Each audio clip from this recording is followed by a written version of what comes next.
We moved down here 2 or 3 years ago, and we've been fostering children. So I would say that's my job.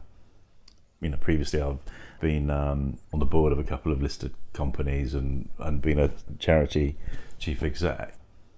What I was concerned about was setting up the jury. It's people who are interested, the activist mentality that will want to take part in this kind of thing. And I don't come at it from that kind of activist perspective.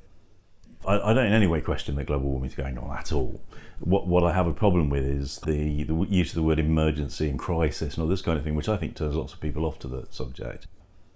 I think it's really, really important to have a dose of reality and not just how you feel about stuff. That's what prompted me to apply to it. Listening to the presentations, I didn't learn a lot until we got down to the specifics of what was going on in and around Bude. So I'd say that it's an opportunity to learn in more depth about climate change, but much more locally in terms of how it affects things specifically in Bude. And I think they picked a really good selection of people for that.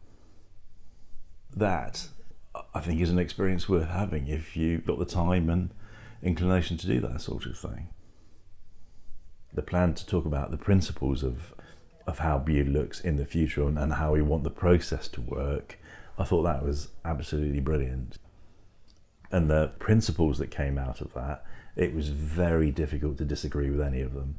And for me, that was the pragmatic part of the process. If we'd stopped there, I'd have gone, fine, I can sign up to this.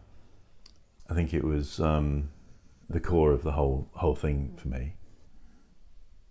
And I had a couple of really good discussions with people, again with different viewpoints, and it's easy to find common ground around those principles.